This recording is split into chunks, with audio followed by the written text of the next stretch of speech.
Et c'est YouTube, et vous savez, ça fait très longtemps que je fais des études, ça fait depuis que j'ai l'âge de 3 ans, hein, petite section. Là, j'ai 18 ans, et vous savez, il y a toujours des trucs cool, parce que voilà, on aimerait bien louper des cours, être malade, des trucs comme ça, et donc ça me permettrait de faire des vidéos. Et donc le but, en fait, pour faire des vidéos, c'est d'attendre les vacances. Et là, on est en vacances, c'est super cool, hein. Je voulais faire plein de vidéos, plein de trucs de ça, sauf que ce qui s'est passé, c'est que il y a eu la maladie. La maladie, qu'est-ce que c'est? C'est un mal de ventre qui te tue sa mère pendant 5 jours et tu peux rien faire. Voilà à peu près ce qui s'est passé. Donc voilà, j'en avais un peu marre, là je vais un peu mieux, je douille un peu, mais bon, j'ai trop envie de vous faire cette vidéo. Et cette vidéo, ce sera sur l'iPad. Je vous en ai déjà fait deux, je crois, non une, j'en ai une deuxième qui n'a toujours pas, en fait qui a été tournée, mais les effets spéciaux vont tellement être hardcore qu'il faut que je m'entraîne en fait sur After Effects. Mais là, je voulais vous parler d'un petit truc très sympa qu'on appelle le montage vidéo sur l'iPad. Et le montage vidéo sur l'iPad, je vous le dis, c'est trop bien. En fait, c'est pas aussi rapide que sur l'ordinateur, parce que sur l'ordinateur, tu as une habitude à le faire et tout ça. Mais avec le tactile, tu as l'impression d'être plus précis ou d'avoir, en fait, c'est plus naturel pour toi. De faire la colorimétrie, le montage, les titres et tout ça, tout a l'air un peu plus naturel. En plus, on peut utiliser le stylet, on peut utiliser le clavier, on peut utiliser tout ce qu'on veut, donc c'est ça qui est trop bien. Bon, avec cette lumière un peu flippante, je vais vous montrer 2-3 trucs très intéressants sur le logiciel de montage que j'utilise, qui est LumaFusion. Il coûte assez cher, mais bon, pour ce que c'est vraiment pas mal. C'est déjà assez poussé pour l'iPad, et surtout c'est que ça peut faire tourner du 4K 30 fps sans problème et faire des gros montages sans problème aussi, donc ça c'est super cool. Et pour ça je voulais vous en montrer parce que j'avais déjà vu ce logiciel là, j'avais vraiment envie de le tester, et là j'ai testé, j'ai fait ok d'accord, c'est un truc de ouf. Alors ce qui est très intéressant avec ce logiciel, c'est que déjà c'est assez simple. Vous avez d'un côté la timeline, la plus grande partie du logiciel. Ensuite, vous avez sur le côté droit la partie où vous avez bien sûr tous les fichiers vidéo, photos et ce que vous allez créer ensuite, donc les textes, les effets et ainsi de suite. Et de l'autre côté, la prévisualisation de votre vidéo en temps réel et qui est extrêmement puissante. Donc vous pouvez le voir là, c'est un montage, bon il n'y a plus la vidéo parce que j'ai pas assez de place sur mon iPad pour regarder toutes les vidéos 4K qui pèsent 1 milliard de gigas, mais on a déjà la forme en fait de la timeline, plusieurs pistes, le fichier vidéo qui est coupé en plusieurs morceaux, des fichiers texte, ce qui est vraiment intéressant parce que ça veut dire qu'on peut faire vraiment tout ce qui est la base d'un montage vidéo sur ça, donc c'est ultra nomade, on peut aller vraiment partout, ça c'est ultra bien. Et bien sûr il y a certains effets qu'on peut faire aussi, comme des transitions de texte aussi, tu peux créer aussi tes propres effets avec des points clés, comme sur Premiere Pro ou sur Final Cut Pro, mais on ne peut pas faire d'effets spéciaux assez poussés comme sur After Effects, ce qui paraît logique. On peut faire un bon étalonnage, aussi avec d'autres logiciels, bon c'est pas avec le logiciel que j'utilise LumaFusion, avec d'autres logiciels tu peux faire une sorte de motion design où tu dessines en fait presque l'animation. C'est même de l'animation. Tu utilises le pencil pour en faire des dessins et ensuite tu l'incorpores soit avec la vidéo que tu fais, soit tu crées carrément un dessin animé ou une animation avec ça. Ce qui est ultra pratique parce que c'est quand même du dessin et avec une tablette graphique. C'est bien, hein, mais en plus c'est un iPad, tu peux faire tout dessus. Donc c'est trop bien, tu n'as pas besoin d'une énorme machine pour faire tout ça. Donc là je vais vous montrer comment faire un montage sur tablette avec un nouveau fichier, des nouveaux trucs et vous montrer en fait comment ça marche.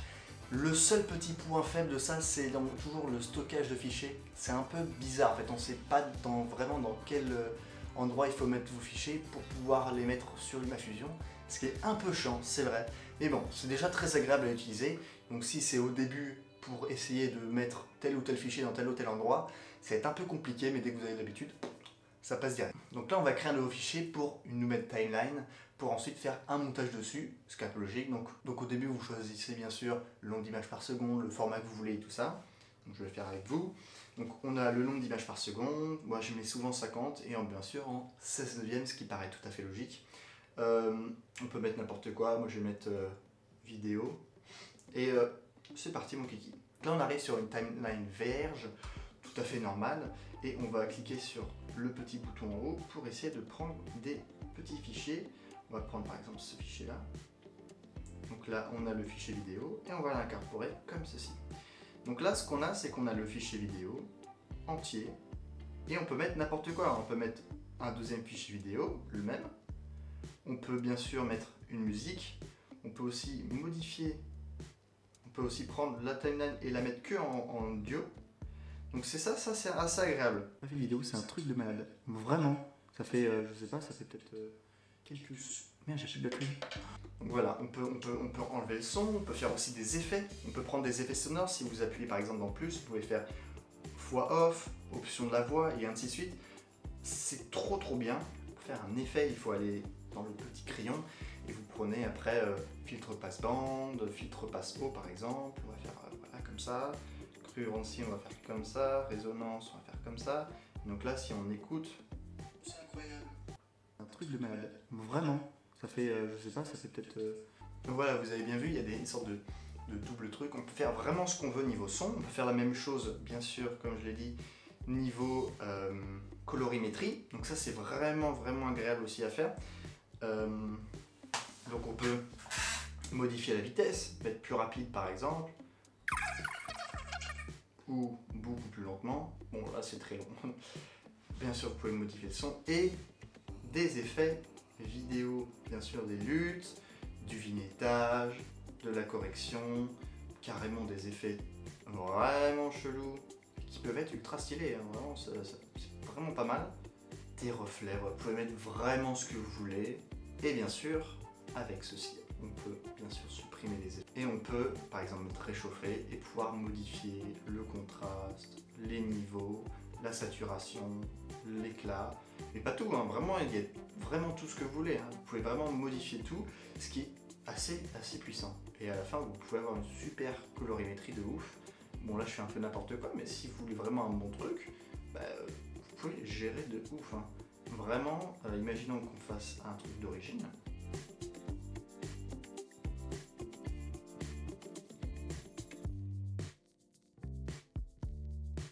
Ensuite, on va pouvoir faire les niveaux aussi. Bon, les niveaux comme ça, je suis pas ultra fan de ouf, mais bon. Donc on a un avant-après qui diffère de ouf, quoi. Même si tu mets tous ces effets-là, il n'y a aucun bug. Là, par exemple, on est à 7%. Bon, c'est pour ça que c'est un peu long. Mais sachant qu'on est toujours sur de la 4K. Vous voyez, même si je mets comme ça... Bon, ça commence bien cette vidéo, c'est incroyable. Si je prends par exemple cette vidéo-là, que je la modifie,